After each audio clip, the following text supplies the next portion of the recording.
Olá, meus queridos. Vamos agora prosseguir a nossa conversa.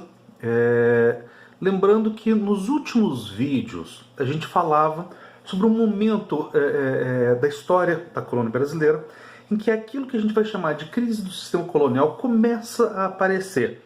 Tá? E só para recordar, a gente falava justamente daquele nascimento de uma percepção entre os colonos brasileiros de que eles eram mais brasileiros do que portugueses. Tá? Essa percepção, nós chamamos aqui de sentimento nativista, deu origem a uma série de revoltas que começam logo depois da insurreição pernambucana, ainda lá atrás no século XVII, e se prolongam por toda a primeira metade do século XVIII. Tá? O que aquelas revoltas tinham em comum é o fato de que nenhuma delas propunha a independência do Brasil em relação a Portugal. Eram revoltas que confirmavam a submissão política, mas que demonstravam que especialmente a nossa elite, não era só a elite, claro, mas especialmente a nossa elite colonial, não estava mais disposta a acatar tudo que a coroa portuguesa decidisse. Tá? Caso o governo de Lisboa resolvesse promover alguma ação que contrariava os interesses locais, aqueles que estavam insatisfeitos estavam dispostos a pegar em armas e lutar pelos seus interesses. Tá? Então é o que acontece na Revolta dos Beckman, é o que acontece na Guerra dos Emboabas, é o que acontece na Guerra dos Mascates e é o que acontece na sedição de Vila Rica. Ok?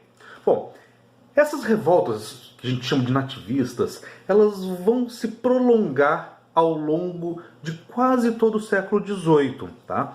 A última das mais importantes revoltas nativistas acontece justamente ali na década de 70. Só que, desde a década de 20 até 70, todas essas revoltas não caem nos vestibulares, não caem no Enem.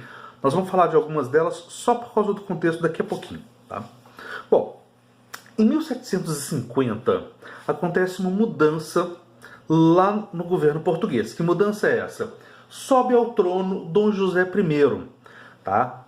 O que a ascensão de Dom José I implica, principalmente na mudança tanto política, quanto econômica, quanto cultural aqui no Brasil? Para entender isso, a gente tem que sair de Portugal e dar um pulinho lá em Paris, na França. O que está acontecendo em Paris, na França? Desde a década de 20, o final da década de 20 do século XVIII, começou a surgir um movimento intelectual que a gente chama de iluminismo. Esse movimento intelectual ele tem, dentre as origens, uma obra chamada Espírito das Leis, de Montesquieu. Tá? Bom, Montesquieu, Voltaire, o suíço Rousseau, o norte-americano Thomas Jefferson, o alemão Kant, esses caras todos têm em comum uma leitura que naquele momento é um pouco diferente da realidade. Vamos lembrar que a cultura europeia tinha passado pelo Renascimento, que acaba lá atrás do século XVI. O século XVII é dominado pelo Barroco. O Barroco ele tem uma característica mais conservadora. Tá? Ele volta em alguns elementos, principalmente teocêntricos, lá da Idade Média.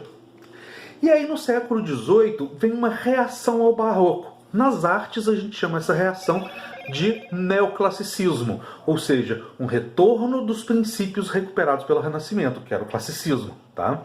Os princípios são esses, são os princípios que norteiam a filosofia iluminista, desculpem, filosofia humanista. Tá?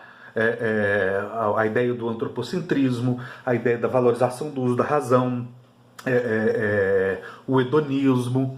Tá? Esses princípios eles agora voltam no século XVIII sob uma nova roupagem. Essa nova roupagem a gente chama de iluminismo.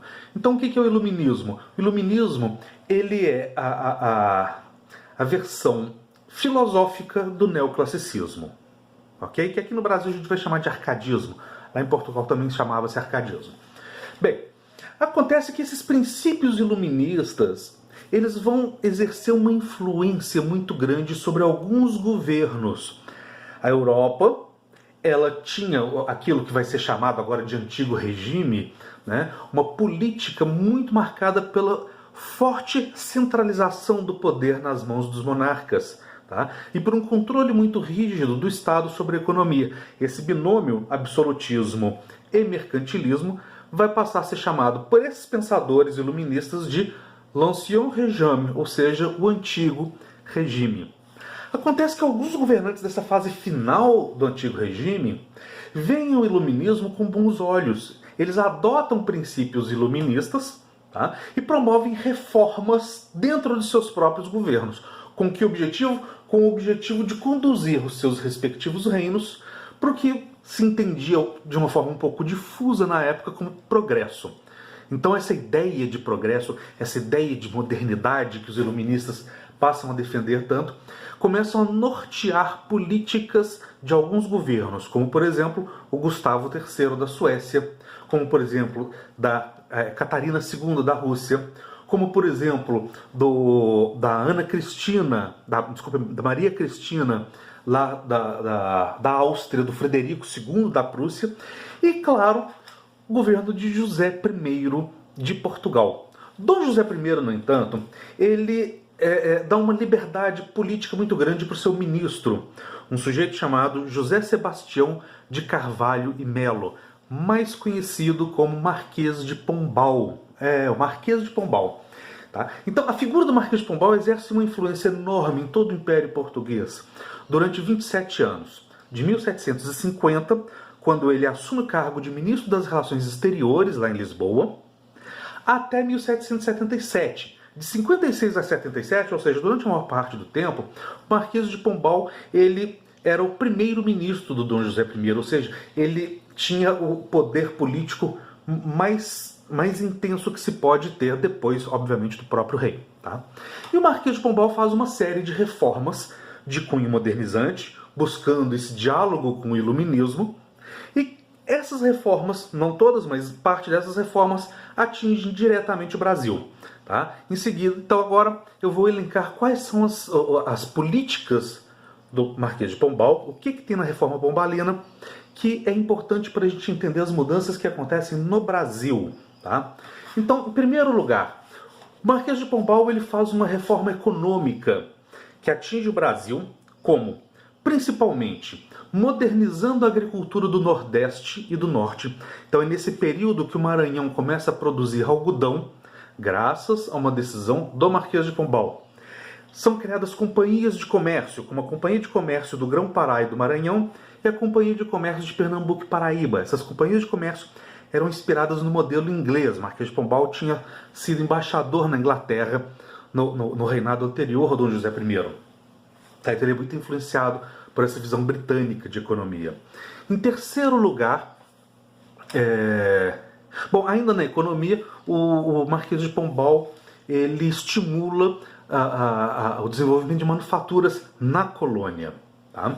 Bom, além disso, o Marquês de Pombal está muito preocupado com a forma como os jesuítas eles acabavam usurpando o poder político do rei nas colônias, especialmente no Brasil. Então ele expulsa os jesuítas do Brasil. Na verdade, ele expulsa todas as ordens religiosas, jesuítas, carmelitas, dominicanos, de todas as colônias do Império Português. Aliás, de todo o Império Português, inclusive de Portugal. Tá? Então, expulsando os jesuítas, o Marquês de Pombal ele faz uma reforma educacional, porque até então a educação estava na mão dos jesuítas. Ele cria mecanismos para proteção dos índios, não são muito eficientes, mas ele cria. Tá? E ele vai estimular também o aumento da arrecadação fiscal na mineração. Como que ele faz isso? Criando a derrama e estimulando entradas em direção ao Triângulo Mineiro, Goiás e Mato Grosso. Ok? Bom, as reformas pombalinas elas se associam a uma outra mudança que nós vamos ver no próximo vídeo, tá? E que vão implicar numa transformação daquelas revoltas aqui na colônia. A gente vai ver daqui a pouquinho no vídeo seguinte, e eu vou falar ainda de algumas reformas pombalinas no começo do próximo vídeo. Tudo bem? Então, até daqui a pouco.